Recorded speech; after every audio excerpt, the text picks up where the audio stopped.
कि हिंदू जाग गया है, हिंदू जाग गया है, बीजेपी से भाग गया है। अयोध्या बद्रीनाथ झांकी है, अब केदारनाथ की बारी है, क्योंकि केदारनाथ में उपचुनाव होना है। मोदी जी शंकराचार्य भी बने हुए हैं और मोदी जी प्रधानमंत्री भी बने हुए हैं। तो ये जो मामला है, इसकी वजह से जो धर्माचार्य है वो थ्रेटन महसूस कर रहे हैं। मतलब अगर मोदी जी भगवान का अवतार भी बन गए और मोदी जी प्रधानमंत्री भी बन गए, तो फिर शंकराचार्य वाला जो इंस्टीट्यूशन है और जो धर्माचार्यों का इंस्टीट्यूशन है, उसका हिंदू धर्म में क्या काम है, क्या स्थान है? आरएसएस का स्लोगन हुआ करता था कि देश धर्म का नाता है। तो देश धर्म का नाता है, तो देश का किस धर्म के साथ नाता है तय होगा। तो उसके आरएसएस का कहना था कि मतलब हिंदू धर्म के साथ नाता है, बाकी धर्म किनारे जाएं। जी, हर हिंदू धर्म का उपयोग अपने पर्सनल एम्बिशन के लिए करते हुए हमेशा दिखाई दिए। इसलिए और आखिरकार मतलब अभी मोदी जी का प्रयत्न तो ये है कि वो सिर्फ राजगुरु ना होके धर्मगुरु भी बन जाए। ये वो नहीं है जो कुम्मन दास ने कहा था, संतन को कहा सीकरी सो काम। हमें फतेहपुर सीकरी का क्या मतलब है, हम तो अपनी कुटिया में ठीक हैं। ये तुलसीदास जैसे लोग कभी झांकने नहीं गए थे, ये वो संत ही नहीं है इस समय। और ये भारतीय जनता पार्टी की पैदाइश है। भारतीय जनता पार्टी की रवायत रही है, आरएसएस की रवायत रही है, राम जन्मभूमि आंदोलन में अरबों रुपए का चंदा और अरबों रुपए की सोने की ईंटें आई हैं, सोना आया है, उसका कोई हिसाब किताब नहीं। मोदी जी ने अपने अहम में राम मंदिर का इस्तेमाल किया और उसमें राम मंदिर के इस्तेमाल में जो जल्दबाजी करी, उसमें जब शंकराचार्यों ने आपत्ति उठाई तो पूरे देश से शंकराचार्यों को गालियां पड़वा दी। आज अभिमुक्तेश्वरानंद या बाकी लोग बोलने की हैसियत में इसलिए आ गए हैं क्योंकि जो राजनीतिक उलटफेर हुआ है उसमें शंकराचार्यों का रोल था कि नहीं मुझे नहीं पता, लेकिन जनता का रोल जरूर था। अंधभक्तों को अंधभक्तों को समझ आनी चाहिए कि इनका धर्म से कोई लेना देना नहीं। जो ये दिल्ली में केदारनाथ धाम के नाम से मंदिर बना रहे हों, चाहे सोने का घोटाला कर रहे हों, चाहे लेजर शो केदारनाथ मंदिर को लेजर शो का पर्दा बना करके लेजर शो कर रहे हों, चाहे फर्जी QR कोड लगा रहे हों। और आपको न केवल गुजरात में ये हो रहा है, बद्रीनाथ और केदारनाथ में न केवल निर्माण करने वाली कंपनियां गुजरात की हैं, आर्किटेक्ट तक गुजरात के हैं।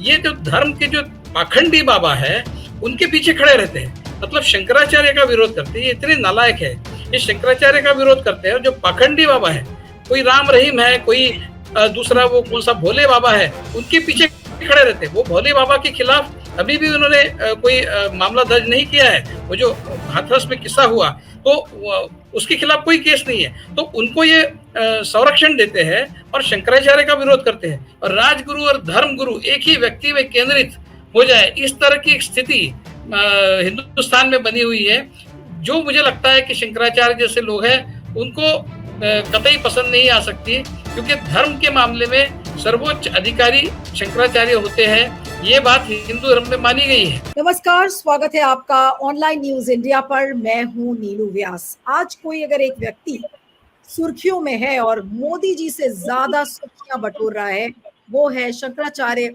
अभिमुक्तेश्वरानंद। आज उन्होंने दो ऐसे बड़ी चीजों के बारे में बात की है जिससे कि मोदी जी विवश हो जाएंगे, मोदी जी बेबस हो जाएंगे और मोदी जी को ये सोचना पड़ेगा कि ये जो हिंदुओं की राजनीति बीजेपी कर रही है, क्या ये वाकई में करने लायक है या नहीं है।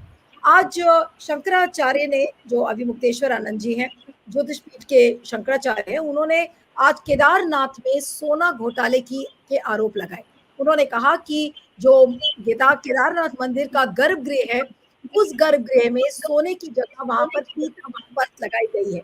और उन्होंने साफ शब्दों में यह आरोप लगाया कि 238 किलो सोना गायब है और अब दिल्ली में एक नया केदारनाथ मंदिर बनाने की तैयारी है। उन्होंने कहा कि मीडिया इस इशू को उठाता नहीं है और कोई जांच अभी तक क्यों नहीं हुई। अब ये वो केदारनाथ मंदिर है जहां पर मोदी जी गुफा में, आप याद करिए उन तस्वीरों को 2019 के चुनाव के दौरान जब वो गए थे और गुफा में लीन हो गए थे और तमाम कैमरों के बीच में वो लीन हुए थे। लेकिन एक ऐसा तीर्थस्थल जहां पर मोदी जी ने अपने सारे दुख दर्द वहां पर वो एक तरीके से भगवान के न्यौछावर कर दिया था और कहा था कि अब हम आपकी शरण में हैं। तो उसी केदारनाथ मंदिर में अगर इस तरीके का घोटाला सामने आया है तो क्या इस पर जांच नहीं होनी चाहिए, इसको लेकर सवाल खड़े किए। दूसरा, आज उद्धव ठाकरे से मिलने के लिए वो गए थे। उद्धव ठाकरे ने उनको आमंत्रित किया था, जैसे किसी शंकराचार्य को किया जाता है। पूजा हुई, उनकी अर्चना हुई और उनके मातोश्री वाला जो घर है उद्धव ठाकरे का, और उद्धव ठाकरे के घर में पूजा अर्चना करने के बाद उन्होंने प्रेस वालों से बातचीत करते वक्त कहा कि उद्धव ठाकरे विश्वासघात का शिकार हैं और हिंदू धर्म में विश्वासघात करना पाप है। कह रहे थे कि उन्होंने ये भी कहा कि मेरा कोई औचित्य नहीं है उद्धव ठाकरे के लिए बात करने का, लेकिन मैं इसलिए बात कर रहा हूं क्योंकि पाप और पुण्य के बीच का जो फर्क है उसके बारे में धर्माचार्य को बात करना चाहिए। और उन्होंने कहा कि जो महाराष्ट्र में हुआ वो गलत है और इस दर्द पर मरहम तभी लगेगा जब उद्धव ठाकरे दोबारा मुख्यमंत्री की कुर्सी पर बैठेंगे।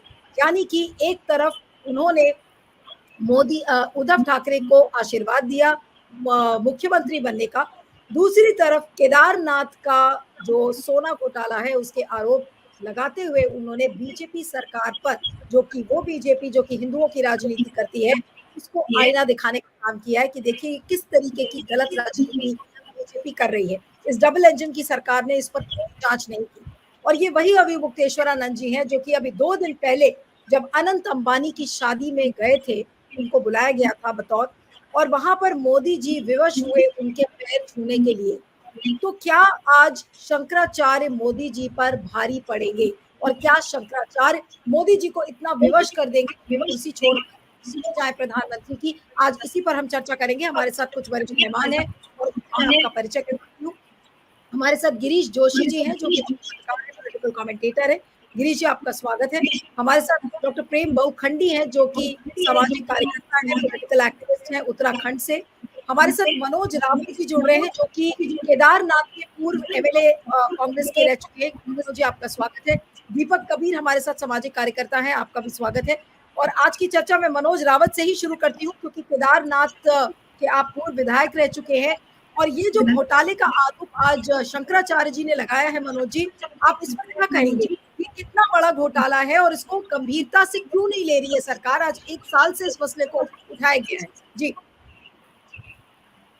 देखिए नीलू जी, ये घोटाले के आकार को अभी से कहना बहुत मुश्किल होगी क्योंकि जब ये सोना चढ़ाने की बात हुई तो उस समय सारे समाचार माध्यमों में ये प्रकाशित हुआ या प्रचारित हुआ कि 320 किलो सोना केदारनाथ के गर्भगृह में लग रहा है और हमने सभी ने ये विश्वास किया कि 320 किलो सोना लग रहा होगा।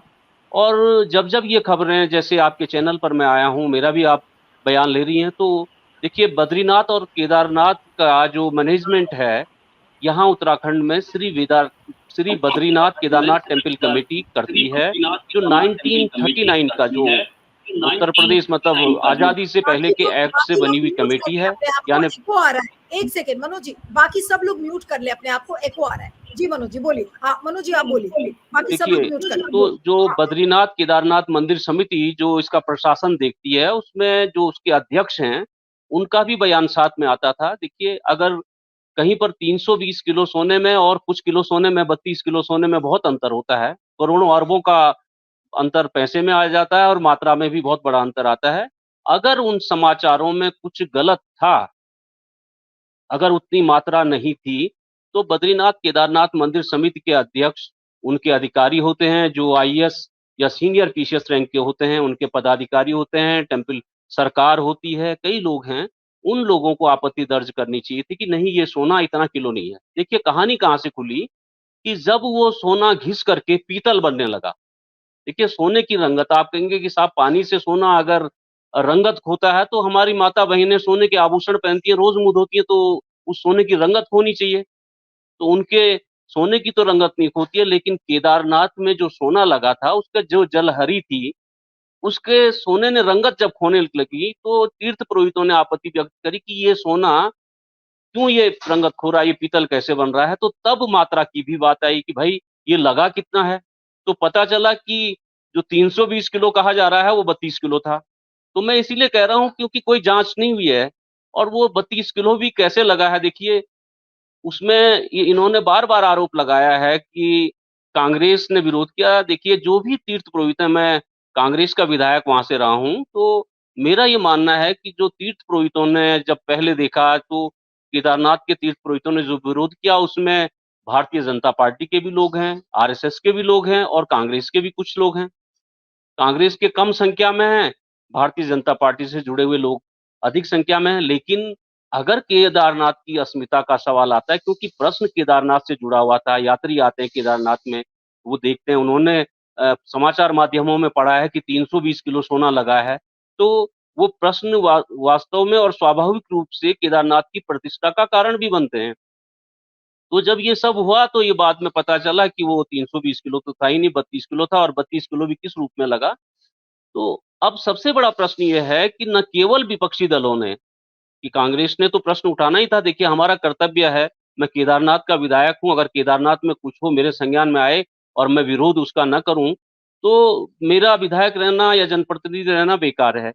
तो हमने तो प्रश्न उठाए ही उठाए, लेकिन जो श्री बद्रीनाथ केदारनाथ टेम्पल कमेटी है, उसमें अध्यक्ष के अलावा जो अन्य सदस्य हैं, लगभग 9 सदस्यों ने बाकायदा इसकी शिकायत लिख कर के उत्तराखंड के मुख्यमंत्री जी को करी कि साहब इसमें बहुत बड़ा घोटाला है। और सबसे बड़ा टेक्निकल, जो सबसे बड़ा देखिए जो चूक, जो हम कहते हैं प्रोसीजर की चूक हुई है, क्योंकि बद्रीनाथ केदारनाथ मंदिर समिति पूरी समिति है, उसमें सिर्फ अध्यक्ष नहीं है। ये सोने लगाने का निर्णय सिर्फ अध्यक्ष ने लिया है। हमने सारी टेम्पल कमेटी की जो बैठकें उनकी प्रोसीडिंग ले ली है, उसमें कहीं पर भी बोर्ड से अनुमति नहीं है। अब आप ये लगाइए कि चाहे 320 किलो लगा या 32 किलो लगा सोना, बहुत बड़ी मात्रा है सोने की, उसको आप केदारनाथ मंदिर में लगाते हैं और अपने बोर्ड को ही आप विश्वास में नहीं लेते हैं। तो बोर्ड के मेंबर्स ने माननीय मुख्यमंत्री को पत्र लिखा। तो यानी न केवल तीर्थ पुरोहितों ने संख्या व्यक्त करी, न केवल केदारनाथ के लोगों ने संख्या व्यक्त करी, मनोज जी, न जो केवल अगला सवाल है, मनोज जी, आप लोगों ने पत्र लिखा, विरोध प्रदर्शन इस पर हुआ, लेकिन फिर भी सरकार ने सुध नहीं लिया और ये 1 साल से चल रहा है। तो इसका मतलब क्या जी है? क्या देखिए, मंदिर समिति के साथ, मैं उसमें आपको बताता हूँ। देखिए, सरकार की तरफ से जी, सरकार की तरफ से ऑफिशियल बयान, आज तक भी आधिकारिक बयान जो है, वो राज्य के पर्यटन, धर्मस्व और संस्कृति मंत्री जो श्री सतपाल जी महाराज हैं, जो खुद में संत हैं, उनके भी काफी फॉलोवर हैं धार्मिक रूप में, उनका बयान था कि हम जांच कराएंगे। लेकिन जो सब सूचना अधिकार लिया गया इस पर कि कोई जांच हो रही है, तो साफ-साफ मंदिर समिति ने लिख करके दे दिया कि केदारनाथ के गर्भगृह में जो सोना लगा है, उसकी कोई जांच आज तक के नहीं हो रही है। तो अब किससे शिकायत करें? जब सरकार, देखिए, मैं तो कह रहा हूँ कि इस मामले में जुडिशियल इंक्वायरी होनी। नहीं, तो इसका मतलब ये है कि राज्य सरकार ये मानने को कतई तैयार नहीं है कि मंदिर समिति कोई घोटाला कर सकती है। अब राज्य सरकार का क्या दायित्व बनता है? उसके बाद फिर मैं प्रेम जी के पास जाऊंगी। जी, मनोज जी। देखिए, कभी भी जब शक होती है, सरकार का दायित्व ये होता है, सरकार को कभी भी किसी भी नागरिक को, किसी संस्था को अगर शक है, तो उसमें जांच के कई स्वरूप हैं।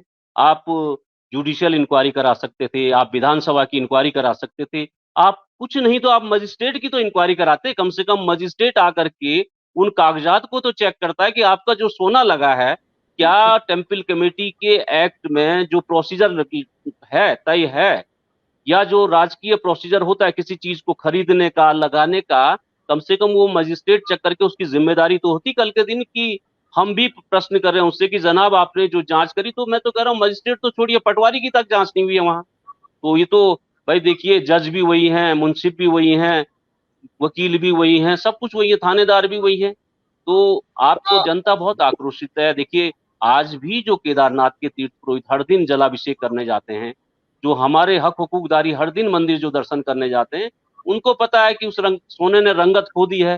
वो 320 किलो था या 32 किलो था, लेकिन वो सोना भी असली सोना नहीं है और इस पर राज्य सरकार ने कोई जांच नहीं की है। तो इसलिए अब कुछ भी कहने की स्थिति में नहीं है। ठीक है।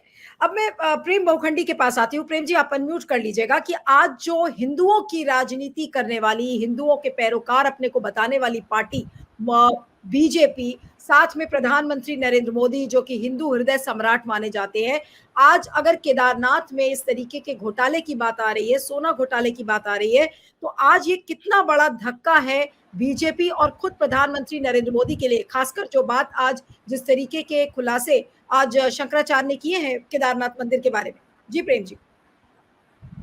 देखिए, मॉरल अथॉरिटी तो वो खो चुके हैं, इसमें तो कोई दो राय नहीं है। जिस तरह से अगर मॉरल अथॉरिटी ना खो रहे होते तो जिस राम मंदिर को लेकर श्री राम के जन्मस्थल को लेकर वो पिछले जो पार्टी खड़ी हुई थी वहां वो चुनाव हार गए राम मंदिर बनने के कुछ बाद। इसका मतलब है कहीं ना कहीं वहां के लोगों को, अब हम तो दूर बैठे हैं, हम तो दूर से प्रणाम कर रहे हैं भगवान राम को, लेकिन जो वहां लोग रह रहे हैं उनको समझ के घोटाले हुए और कहाँ क्या किया गया, कहाँ पर जो ठेकेदार आए, जैसे सड़कें टूट गई, जिस तरह से हुआ हेरा फेरी, वहां के लोगों को तो पता है और उसका असर इम्पैक्ट सीधा सीधा दिखाई दिया है। उसी तरह से आप केदारनाथ की बात कर लीजिए, भगवान केदारनाथ के क्षेत्र में जो हुआ है वो टेम्पल कमेटी के लोगों को भले ही पता न चला हो, लेकिन तीर्थ पुरोहितों को, हम जैसे लोग जो आस्थावान लोग हैं, जो यहाँ रहने वाले लोग हैं, उनको तो समझ आ रहा है कि गड़बड़ियां हुई हैं, गड़बड़ियां लगातार हुई हैं। और उन गड़बड़ियों का, अगर मैं कह रहा हूँ कि गड़बड़ियां नहीं हुई हैं और अगर मुझे शक है, एक आम नागरिक को शक हो रहा है, तो सरकार की जिम्मेवारी बनती थी कि उस शक को दूर करें। लेकिन जो जैसे मनोज जी ने भी कहा कि वो जांच करने की सोच भी नहीं रहे, भाई वो कुछ ना करते, वो बीजेपी के ही विधायकों की एक कमेटी बनाकर 3-4 विधायकों को भेज देते कि भाई जाकर उन्होंने वो कह देते जी क्लीन चिट दे दिया हमें। हम तो कह रहे हैं उससे भी हम वो हो जाते, लेकिन उन्होंने प्रयास ही नहीं कर रहे, आधिकारिक बयान नहीं आ रहा, बताने को तैयार नहीं रहे कि क्या वो सोना गायब हुआ है या नहीं हुआ है।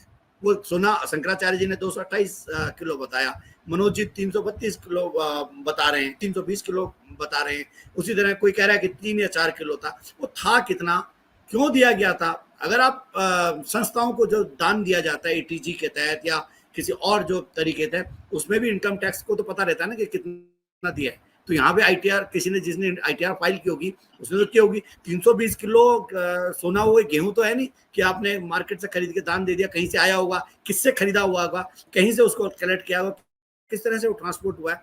वो सारी की सारी चीजें यहाँ पर संदिग्ध है, संदेह के घेरे में है। सरकार उसको प्रधानमंत्री लेवल पर भी, प्रधानमंत्री इतनी बार आ गए, प्रधानमंत्री एक बार आके कह देते, हम तो प्रधानमंत्री को मानते हैं कि हमारे देश के प्रधानमंत्री है, सुप्रीम पावर है एडमिनिस्ट्रेशन के तौर पर, अगर सत्ता के तौर पर देखा जाए तो सुप्रीम है। अगर शंकराचार्य धर्म में सुप्रीम है तो प्रधानमंत्री इधर सुप्रीम है। और प्रधानमंत्री कह देते कोई घोटाला नहीं हुआ, हम मानने को तैयार है।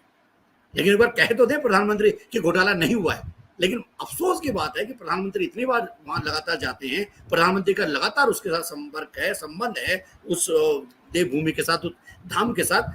प्रधानमंत्री की तरफ से भी कोई स्टेटमेंट नहीं आ रहा। मुख्यमंत्री तो छोड़िए, मुख्यमंत्री तो मैंने कहा कि मुख्यमंत्री की तो अपनी अथॉरिटी नहीं है, वो बेचारे चुनाव हारे हुए हैं, वो दूसरे की दया पर वहां रह रहे हैं। लेकिन प्रधानमंत्री से हम उम्मीद कर रहे थे, और प्रधानमंत्री अगर कह दें, मैं कह रहा हूं कि मैं अपनी तौर पर मान लूंगा कि प्रधानमंत्री अगर कह दें कि कोई घोटाला नहीं हुआ है, मैं मानने को तैयार हूं। लेकिन वो कहे तो सही कि कोई घोटाला नहीं हुआ है। प्रधानमंत्री कह दें कोई सोना नहीं चढ़ा है, चढ़ा है सही, सब कुछ ठीक है, हम उसमें मानने को तैयार है। वो कहे तो सही। प्रधानमंत्री कुछ नहीं कह रहे हैं, सरकार कुछ नहीं कह रही है। जो डबल इंजन, ट्रिपल इंजन की हम बात कर रहे हैं, केदारनाथ में अगर विधायक की बात करें तो अभी कुछ दिन पहले तक वहाँ की विधायक गुजर गई हैं। उससे पहले विधायक बीजेपी की थी, जिला पंचायत अध्यक्ष बीजेपी के हैं, राज्य सरकार बीजेपी है, केंद्र सरकार बीजेपी की है, बद्री केदार मंदिर समिति में बीजेपी के लोग हैं ज्यादातर, उनके अध्यक्ष उनके पार्टी के सीधे सीधे कार्यकर्ता हैं। उसके बावजूद भी न जांच हो रही है, शक जो चल रहा है उसका कोई उसको खत्म करने की कोशिश नहीं करी। तो ये कहीं ना कहीं मॉरल अथॉरिटी बीजेपी खो चुकी है। अब बीजेपी को चाहिए कि वो भगवान का नाम लेना बंद कर दे और धर्म का कम से कम ठेकेदारी बंद कर दे। धर्म जिन लोगों का काम है, शंकराचार्य का काम है, वहां के तीर्थ पुरोहितों का काम है, वो धर्म को करते ना, और वो ये राजनीति करें, क्लियर कर। तो ये प्रधानमंत्री की तरफ से आना चाहिए था, जो नहीं आया वो अफसोस की बात है। और अगर प्रधानमंत्री कह दें नहीं हुआ तो मैं तो मानने को तैयार हूँ, लेकिन वो कह तो नहीं रहे, वो ये भी नहीं कह रहे हैं। और उनको चाहिए, मैं निवेदन करूंगा आपके माध्यम से प्रधानमंत्री जी से कि वो एक बार स्टेटमेंट तो दे दें, घोटाला हुआ है या नहीं हुआ, वो जांच करना चाहते हैं या नहीं करना चाहते, वो इतना बता दें जी।